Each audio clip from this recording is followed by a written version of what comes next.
You're listening to Intentionally Catholic, a podcast about living our Catholic faith with joy and intention.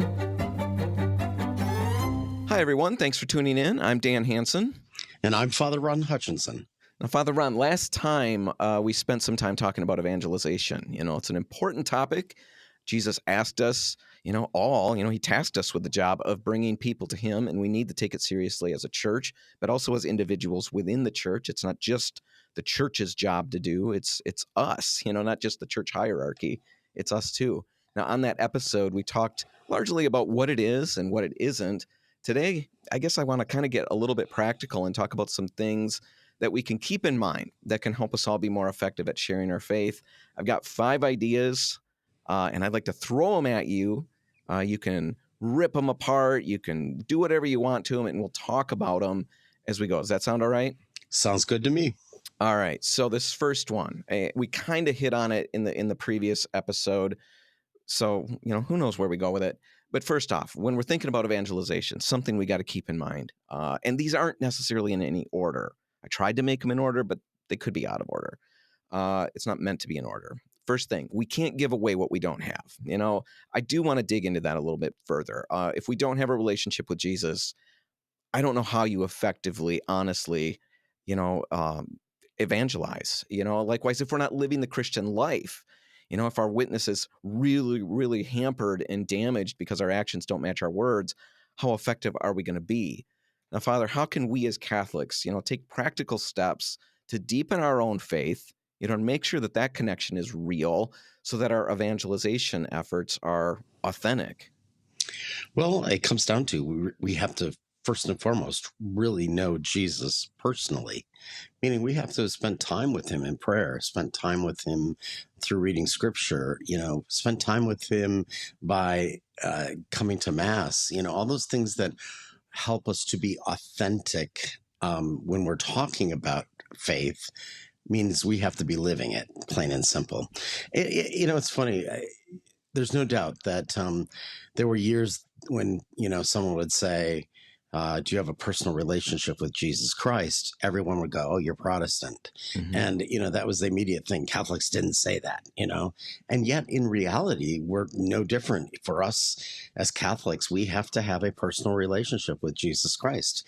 He has to be a friend in our lives, not just somebody we occasionally connect with, but somebody who is our BFF, our best friend forever, kind of idea. And that's not going to happen without a prayer life, without a worship life, without really digging into what is the only way we can know Jesus, Scripture. So I think that that statement is entirely correct. You cannot give away what you don't possess, okay? And you can't talk about what you don't know about personally, So I just think that is the premise or the foundation of evangelization. That's where it's all got to start. Now, I love the idea of breaking down that do you have a personal relationship with Jesus Christ statement, because that is so from my Protestant world, and for me, I can't hear it outside of a witness, or an evangelization framework. Mm-hmm. That's always where it was used. And I love the idea of breaking away, language that it's perfectly fine language. A personal relationship with Jesus Christ is a perfectly nice way and fine way and accurate way to say that. But I love the simplicity of, is he your friend? Do you have a friendship with Jesus? That takes away any of the, any religious overtones of any kind, from other denominations or anything. That's what we're talking about. It's not some formulaic something. It's just, do you have a relationship? Well, it comes down to, you wouldn't have other friends in your life. They would not be your friends. Let's put it that way. If you didn't spend time with them, if you didn't take the time to ask them how they felt about things or care about them, it's a practical kind of thing. You cannot call Jesus your friend if you don't spend any time with him. No, absolutely. So that was my first one. My second practical thing to keep in mind is we can't evangelize without love. Again, we covered a fair amount of that in the previous segment, but evangelization has to come from a heart of love, a love for others, a love for God. It's not about winning arguments. It's not about notching converts. It's about love. So, Father, how do we grow in love for others? We can't manufacture that ourselves. I can't just sit here and say, okay, I love everybody now. Boom, we're No. done. How do I manufacture that? How does that grow in my heart? Again, I think that that's the kind of thing that starts first and foremost in prayer. Um, I often think that we fail to look at ourselves honestly and examine the ways in which we don't love and who we don't love and why.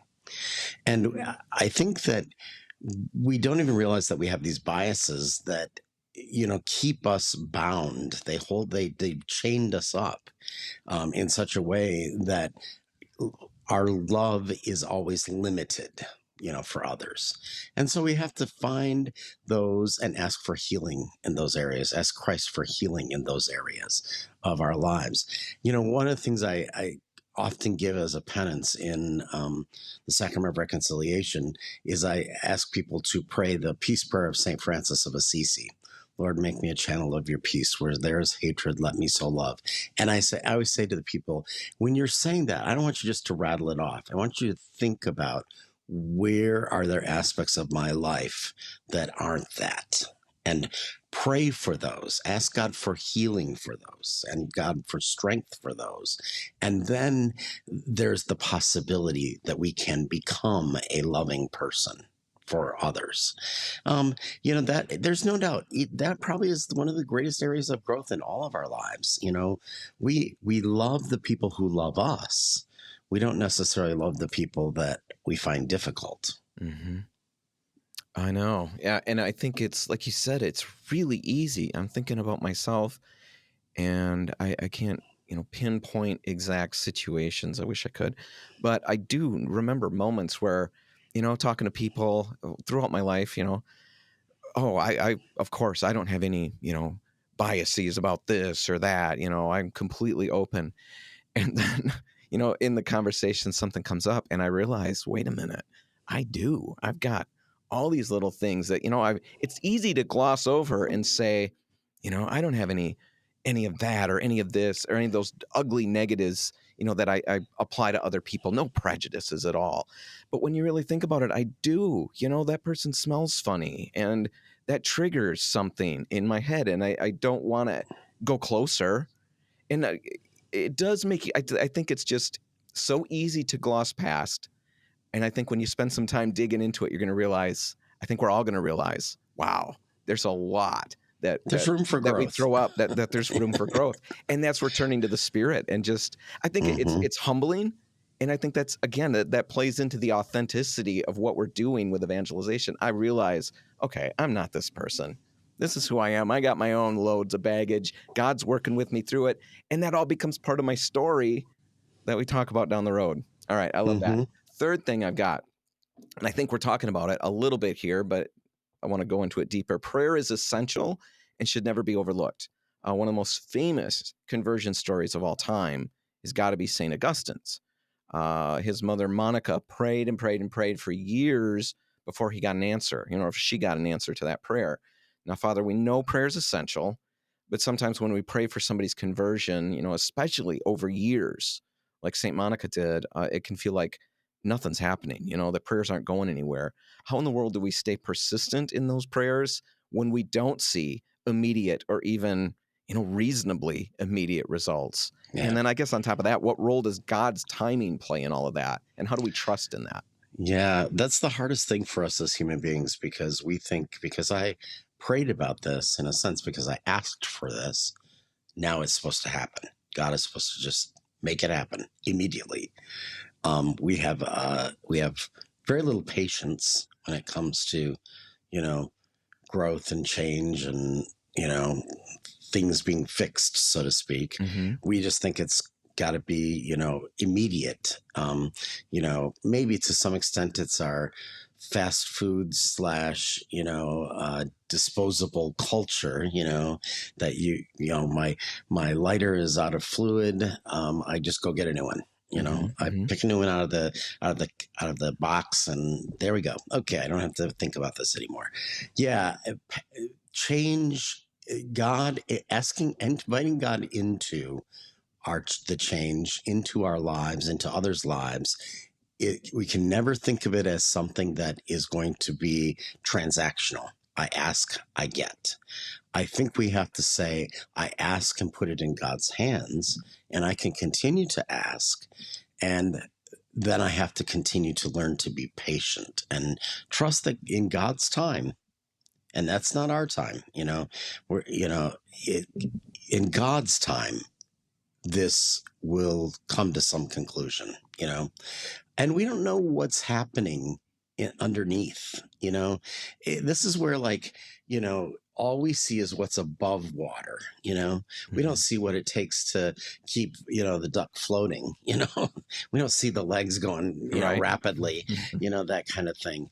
I tell the story often, to people that, my experience with prayer and asking God to bring about change in an aspect of my family's life, is something very real to me. I very much understand what patience means and what it means to put it in God's hands and not know what's going to happen with it. My father had become Catholic to marry my mom, but really was never a man of faith. I mean, it just wasn't. It wasn't his thing, he said, and he had all these excuses. And, I think he had done it so he could be married in the church. And, so he did become Catholic, but he never became Catholic. Mm-hmm. Does that make sense? Absolutely. Okay. And so all my life, my dad rarely went to church. I mean, there was always excuses. There was just reasons not to. So it was my mom who pretty much raised us in the faith. My dad would come only on the big occasions that he had to be at to kind of save face. And so we were a family. But when I arrived at the seminary, it just became very apparent to me that one of the things I needed to pray for every day was to pray that my father would find faith, that he would find a relationship with Jesus Christ. And I kept putting it into God's hands every day. I prayed. I would say that was a prayer that I prayed, if not once every day, probably 3 times every day. I mean, because we would have morning prayer, evening prayer, and night prayer. And so I would just always make sure that was one of my intentions that I prayed for. And I kept putting it in God's hands, and I prayed for it every day throughout. I was in the seminary for 6 years, so finally at the end of my 6th year, toward the time that I was going to be ordained a deacon. So I was getting ready for ordination, but I'm talking about in the second semester of school. So sometime between January and, June. I remember my mom saying to me, I'm trying to remember how she put it now exactly. After your father and I went to mass, we blah, blah, blah. And I remember saying to myself, did she say what I think she said? Mm-hmm. And I remember saying, I'm not going to ask. I'm just going to let it go. I'm going to let it go. So then it was like the next week when we talked, my mom said, your dad and I were talking to so-and-so after church on Saturday night. And I kind of did the, that's interesting. But again, I'm not going to ask. I'm not going to say anything. I'm just going to let it go. Third time, my mom did the same thing again, something along the same lines of saying that her and dad had gone to church and, then went out for dinner. And that next week on Monday, while my dad was at work, I called my mom. And I'm like, what are you telling me? Like, you've been sending hints, but are you telling me what I think you're telling me? And my mom was like, yeah, your dad just one day said, how about if I go to church with you today?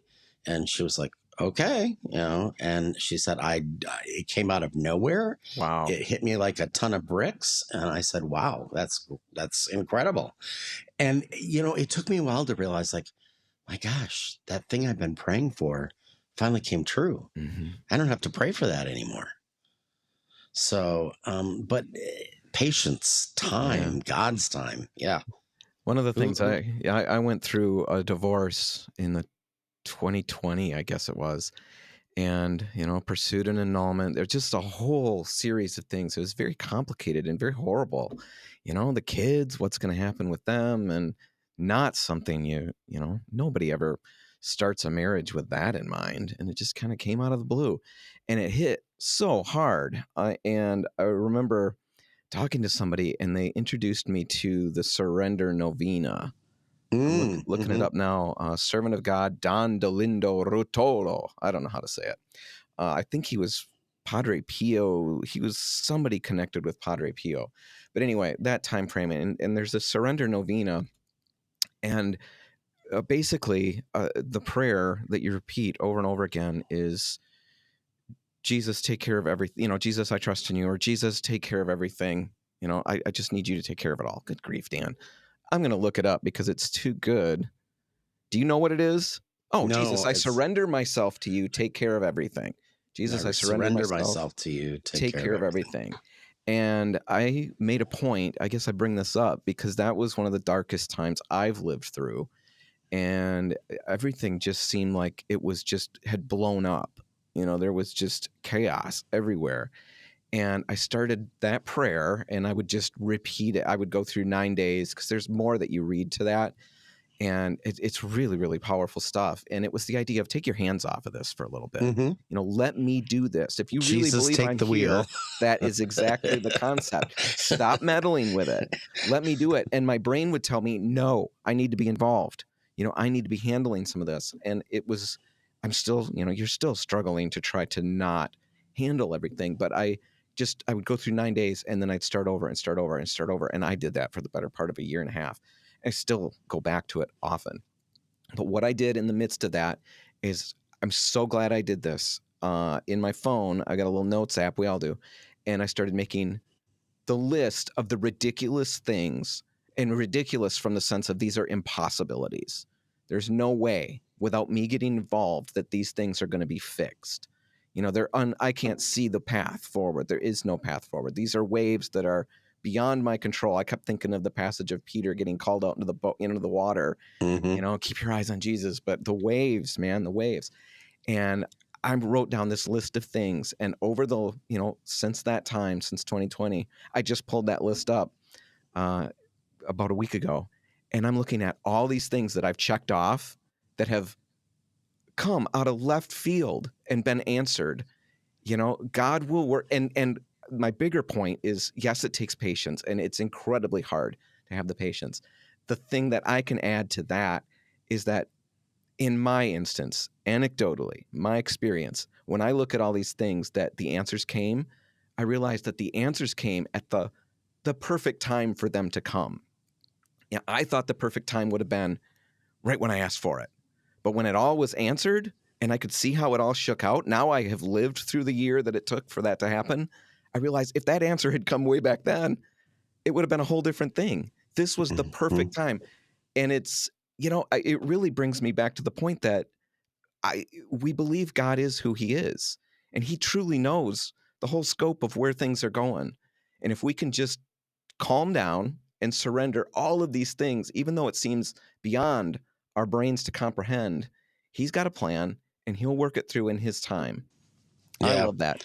My grandmother always said, whenever we would be dealing with something, she'd say, you need to pray as if it all depends upon God and work as if it all depends upon you. I mean, we do have to do our side of the work to, which sometimes is the prayer.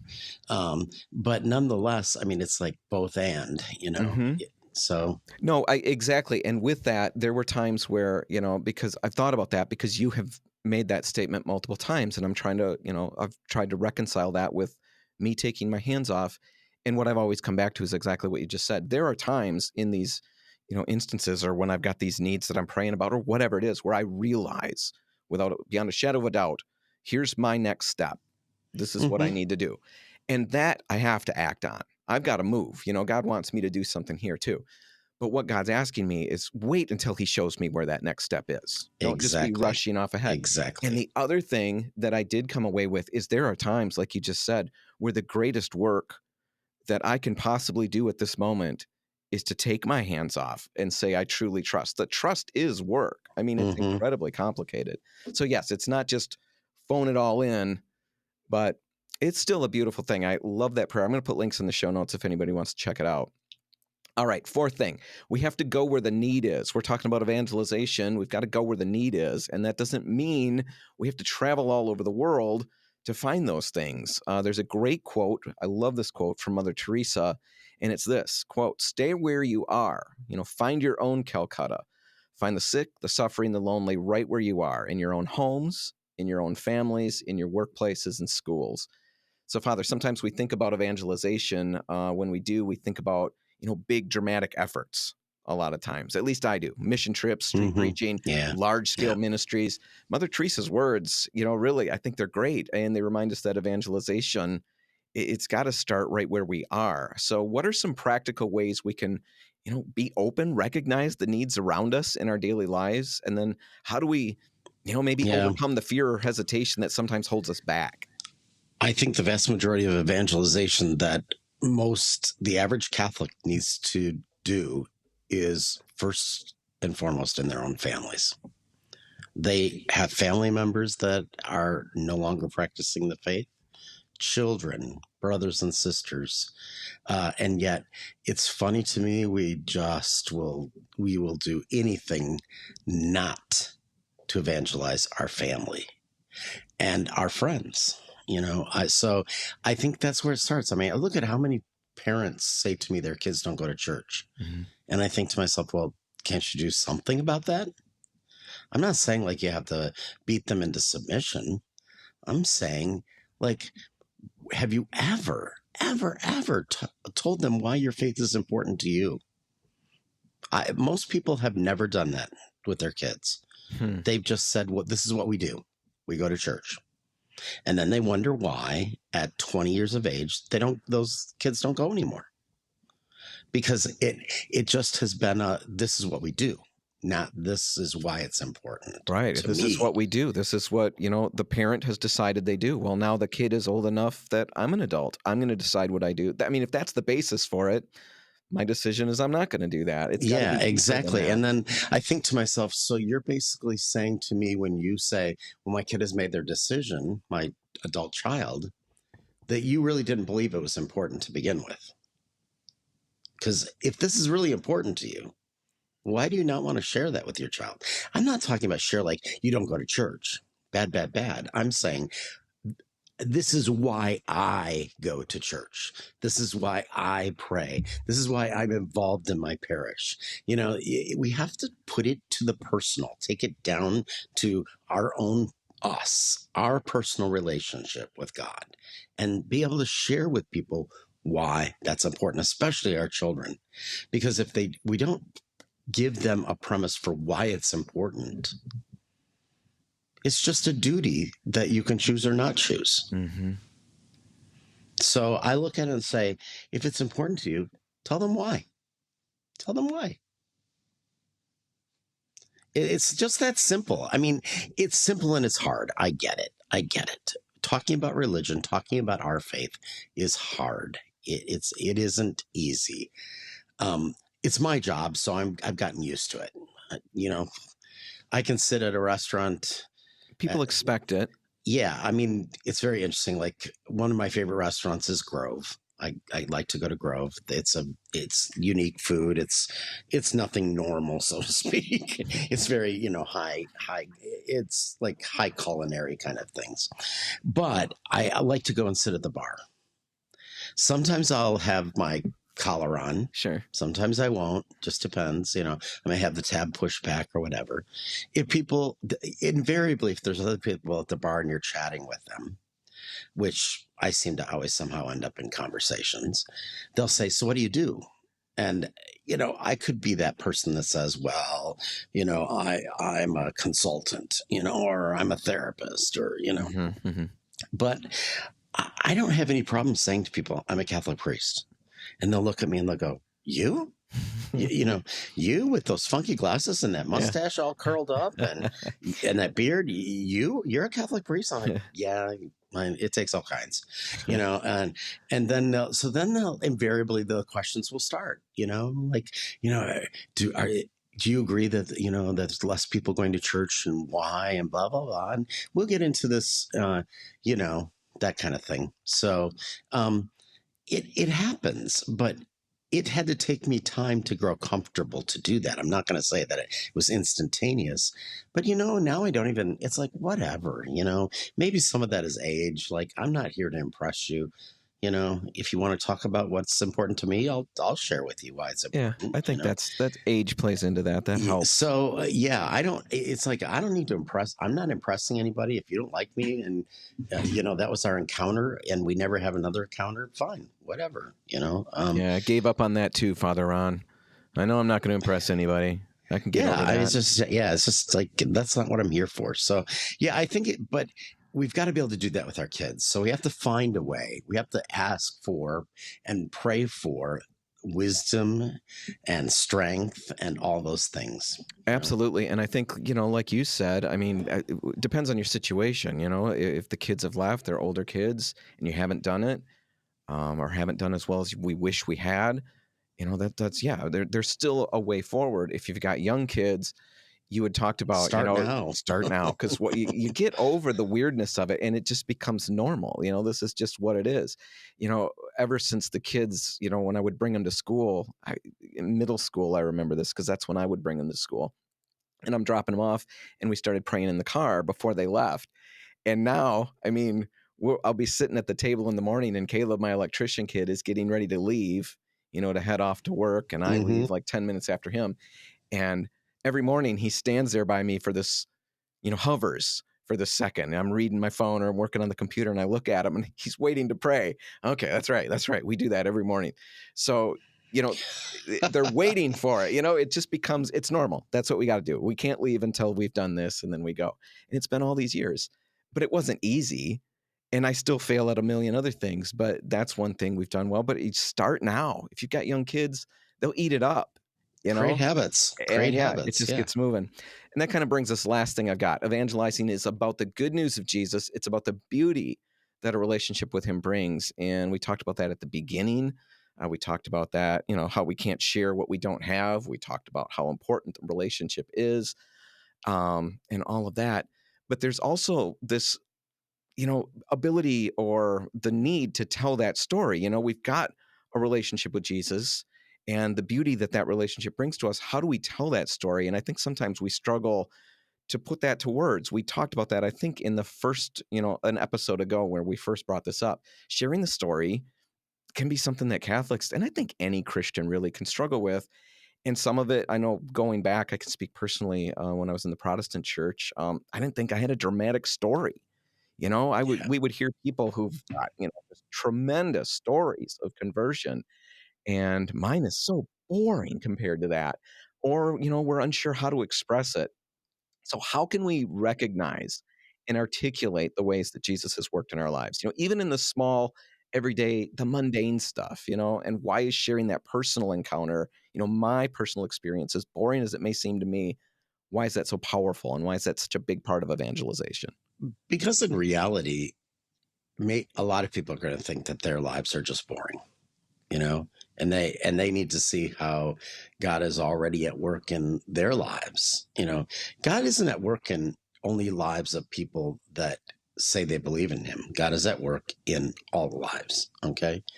And in order to know how God has been at work, we have to go back and look at our reality, our lived experience, and say, how many times did you say to yourself, how did that happen? How did that result come? How did I have the wisdom for that?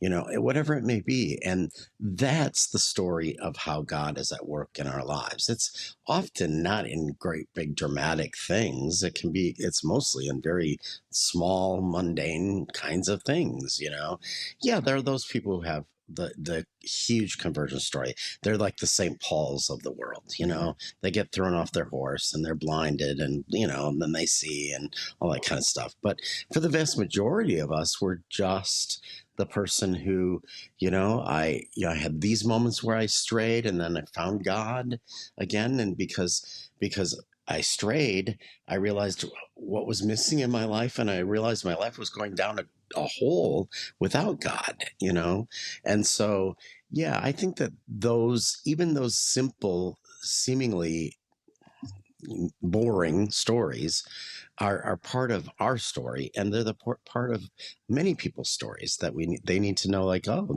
that's my life too, so yeah, I don't think it always has to be like the dramatic, like, conversion story to be something valuable for others to hear. They just need to hear, like, how has God been at work in your life? How has this improved your life? How has this made you better? How has this given you direction and given you strength? And something to think about is, God, where we're at, God brought us here. He dragged us in some instances. We cooperated in other ways, but he's been a part of this whole journey. And this is the journey he's written for me, or has brought me to. This is the story that's been created. And he didn't create the story and say, man, that was a boring one. I'm in a place, we all, saints have said that we're born in the time that we're born because this is what God has chosen. We're here for a reason, in the right spot at the right time. And our story is the right story for the people we're encountering. We don't have to have something, what we don't have means we didn't need that for where we're at right now. God's got a plan for us. So this story that I've got isn't a boring story. It's going to be compelling to the people that God's going to bring across my path. And, there are some people that I completely believe where they encounter a St. Paul conversion story, and that's not compelling at all because it's too big. It's just, that'll never too be dramatic. me. That'll never be me. But then they can meet real people who've, I never would have dreamed you struggled with or you dealt with. And those little stories can have huge impact. Like you said, it's the authenticity that I the think truth of it. that's why, interestingly enough, the point that I'm thinking about right now is that why I believe even this podcast, it has been little by little, catching on, so to speak. Not because we're out there we're not we're never going to be the Bishop Barons of the world, in the podcast world. We're not. That probably, no, we're not going to do I that. don't think so. Okay. I don't think so. Well, if God makes it happen, that one I'm off. okay with. Yeah, if God makes it happen, I'm okay with it. But on the other hand, what I've come to realize is, like, these silly episodes that sometimes I think, why did we do that? Or, whatever it may be. And we're just having fun and doing our thing. People will say to me, oh, that was so powerful. And, I just, I loved listening to, your podcast. I'm like, okay. And I've shared it with these people, and, it's like, it's just kind of like, okay, we're just doing our thing here, and we're just kind of being ourselves and hoping it makes a difference in the world of evangelization. Right. And if it does, great. If it doesn't, oh, well, we tried, So no, I think it's the same thing. It's just, you've got the story that you've got, and to sit there and agonize that I don't have a better story. I mean, I remember, again, in the Protestant church where I would, oh man, wish I'd fallen away from the faith, or maybe, fathered 6 other children, or then I'd have a story. And I thought, think what you're asking for. You really wanted to, live in the depths of that in order to, why don't you be happy about the story you've got? It's a pretty good one. So any other thoughts before we wrap it up? No, I think that's great for today. All right, that's going to do it. If you've got comments, ideas, disagreements, anything that you'd like us to talk about more in the future, email us. comments@icatholic.show. That's comments@icatholic.show. Thanks for listening. For Intentionally Catholic, I'm Dan Hansen. I'm Father Ron Hutchinson. God bless. Thanks for listening to Intentionally Catholic. If you like what you heard, please consider sharing our show with a friend. If you have comments, questions, or topics you'd like to hear discussed, please email those to comments@icatholic.show. And be sure to tune in next time for another episode.